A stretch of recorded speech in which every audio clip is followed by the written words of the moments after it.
नमस्कार। महाकवि कालिदास द्वारा रचित अभिज्ञान शाकुंतलम नाटक के प्रथम अंक का हमने अध्ययन कर लिया था। आज हम प्रारंभ करेंगे द्वितीय अंक का। तो देखिए, द्वितीय अंक के प्रारंभ में क्या होता है कि जो राजा दुष्यंत है वह आश्रम की सीमा से बाहर की तरफ आ जाता है, जहाँ पे उसने अपना रथ छोड़ा था।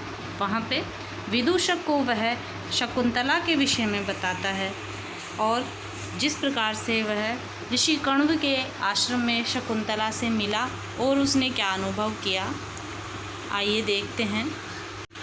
स्निग्धं वीक्षितं अन्यतोऽपि नयने यत् प्रेरयन्त्यातया यातं यच्चनितं यो गुरुतया मन्दं विलासादिव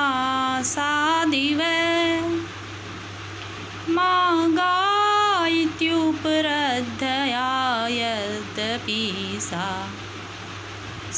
सूयं मुक्ता सखी सर्वं तत्किल्मत्परायणमहो कामी स्वतां पश्यति।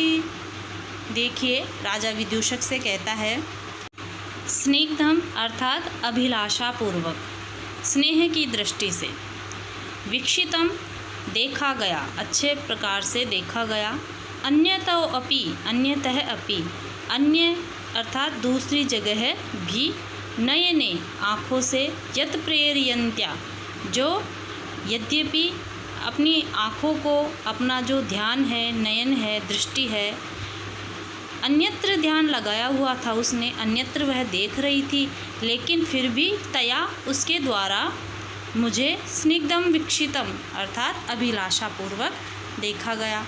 तो इस प्रकार से राजा दुष्यंत विदूषक को शकुंतला के विषय में बता रहा है कि जो उसकी मुलाकात गुरु के आश्रम में हुई, उस समय दूसरी ओर वृक्ष लतादि पर भी अपनी दृष्टि डालती हुई उसके द्वारा जो प्रेम पूर्वक मुझे देखा गया था, और यातम यच्च और उसके द्वारा यातम जाया गया, नितंबयो गुरुतया नितंबों की स्थूलता के कारण, मंदम मंद मंद, धीरे धीरे, विलासादेव विलासपूर्वक अर्थात जो नितंबों की स्थूलता के कारण मानो विलासपूर्वक उसके द्वारा जो मंद मंद चला गया था। फिर है मागा मत जाओ, इति उपरुद्धया यह कहकर, यद्यपि सा यद्यपि उसके द्वारा जब उसकी सखी ने कहा कि मत जाओ, सखी के द्वारा इस प्रकार से मना करने पर भी रोकी गई, सा असूयम उक्ता सखी उसके द्वारा अपनी सखी अर्थात प्रियमवदा को जो असूयम अर्थात ईर्ष्यापूर्वक जो कुछ कहा गया था, सर्वम तत् वह सब कुछ, किल मत परायण महो वह सब कुछ मुझे ही लक्ष्य करके कहा गया था। तो इस प्रकार से कामी स्वताम पश्यति, कामी जो व्यक्ति है सर्वत्र अपना ही भाव देखता है। तो इस भाव में देखिए, इस पद्य में हमने पढ़ा कि शकुंतला की स्थिति का वर्णन करते हुए राजा दुष्यंत कहता है कि दूसरी ओर वृक्ष लतादि पर भी अपनी दृष्टि डालती हुई उसके द्वारा जो प्रेम पूर्वक मुझे देखा गया था, नितंबों की स्थूलता के कारण मानो विलासपूर्वक उसके द्वारा जो मंद मंद चला गया था, मत जाओ यह कहकर सखी के द्वारा रोकी गई उसके द्वारा अपनी सखी प्रियमवदा से ईर्ष्यापूर्वक जो कुछ कहा गया था, वह सब कुछ उसने मुझे ही लक्ष्य करके कहा था। आश्चर्य है कि कामी व्यक्ति सर्वत्र अपना ही हृदयगत भाव देखता है, अर्थात दूसरों के द्वारा अन्य उद्देश्य से किया गया कार्य या कही गई बातें वह अपने लिए ही समझने लगता है। इसके पश्चात देखिए, विदूषक की स्थिति का वर्णन है कि वह काष्ठ के डंडे का आश्रय लिए खड़ा है और कहता है राजा को, हे मित्र, मेरे हाथ पैर नहीं फैल रहे हैं, अतः वाणी से ही बिना हाथों को उठाए आपका जय घोष करूँगा। जय हो आपकी, जय हो।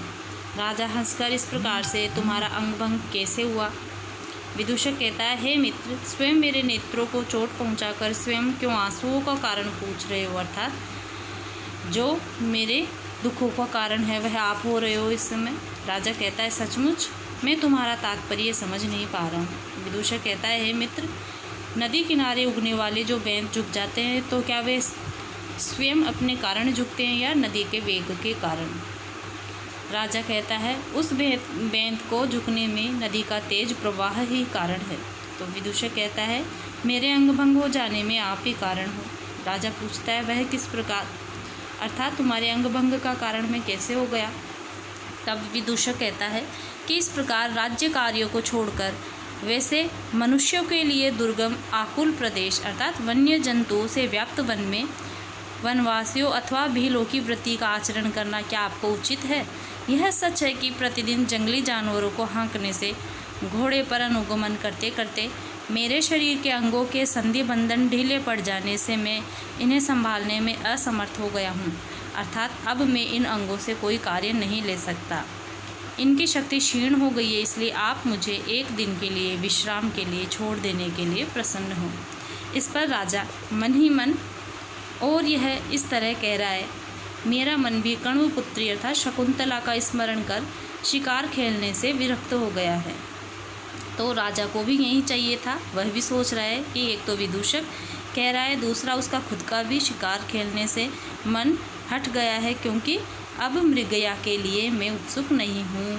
अर्थात राजा अब शिकार खेलने का इच्छुक नहीं है। क्यों नहीं है वो देखिए, हमारे पद्य में पढ़ेंगे।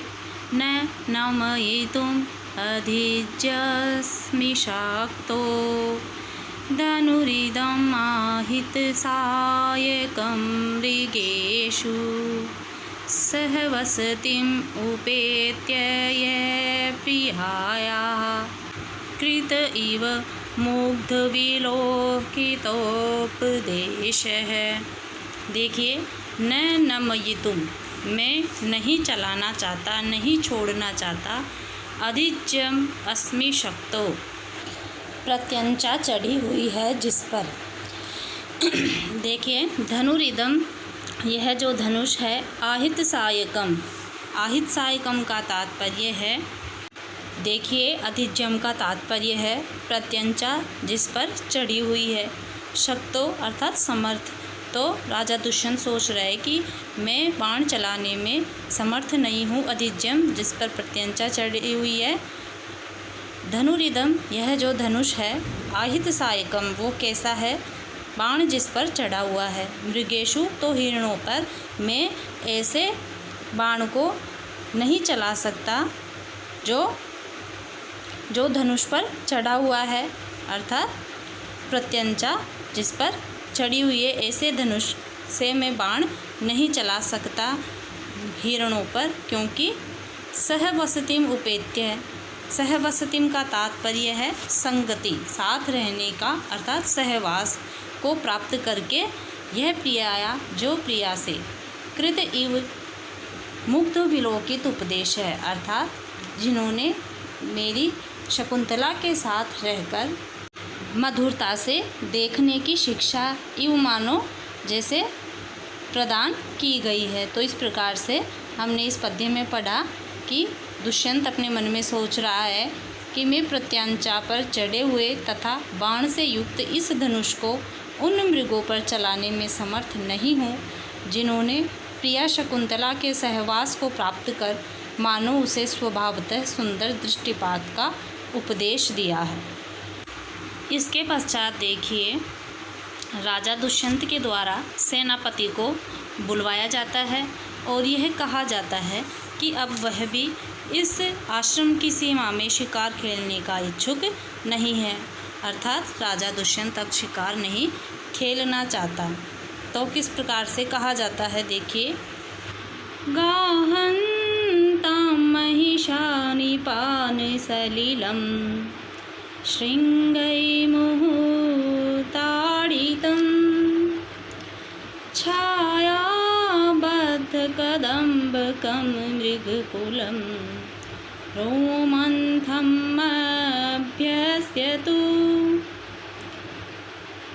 विश्राब्दं क्रियतां वराहपतिभिः मुस्ताक्षति पल्लवे विश्रामं लभतामिदं च शिथिल जाबद्धमस्मद्धनु। देखिए, गाहनताम महिषा, जो जंगली भैंसे हैं उनको गाहनताम अर्थात अवलोडन करने दिया जाए। निपान सलीलम, निपान का तात्पर्य होता है सरोवर।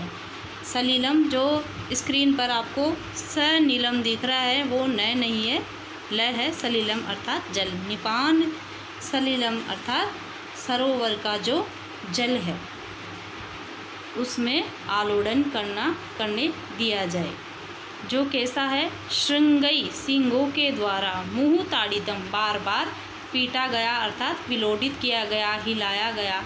तो दुष्यंत कह रहा है देवतक सेनापति से उस आश्रम की स्थिति के बारे में कि जो वहाँ पर गाहनताम महिषा निपान सलीलम श्रृंगई मुहु ताड़ितम, जो जंगली भैंसे हैं जिन्होंने अपने सींगों से बार बार विलोडित करके उस सरोवर के जल को हिलाया था, विलोडित किया था, तो उस जल में गाहनताम अर्थात अवगाहन करे अर्थात तैरते रहे।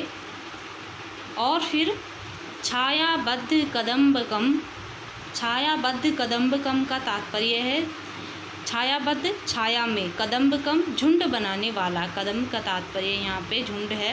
तो छाया में झुंड बनाने वाला मृगकुलम, मृगों का जो समूह है। रोमंथम अर्थात जुगाली करने दे। अभ्यस्यतु, उनको जुगाली करने का अभ्यास करने दे अर्थात जुगाली करने दे। रोमंथ का तात्पर्य है जुगाली करना। तो जो छाया में मृगों के समूह ने जो झुंड बनाया है उनको वहाँ पे आराम से बैठकर जुगाली करने दे अर्थात उनको परेशान नहीं किया जाए। फिर आगे है विश्रब्धम क्रियताम, विश्वासपूर्वक करने दे। वराहपति भी, वराहपति अर्थात बड़े बड़े जो सूकर है, सुअर है, उनके लिए आया है।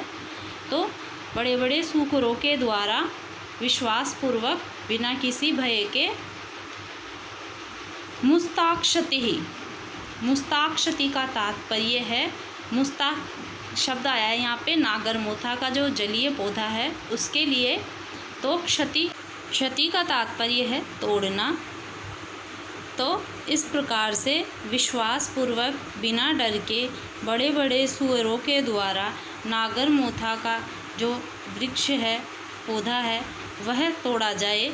कहाँ पर? पल्लवे, पल्लव का तात्पर्य है अल्प जल वाले गर्तों में अर्थात छोटे छोटे गड्ढों में जिनमें थोड़ा थोड़ा पानी भरा हुआ है। तो ऐसे गड्ढों में जंगली सुअरों के द्वारा जो नागरमोथा का पौधा है उसको तोड़ा जाए अर्थात अपने स्वभाव के अनुसार विचरण किया जाए।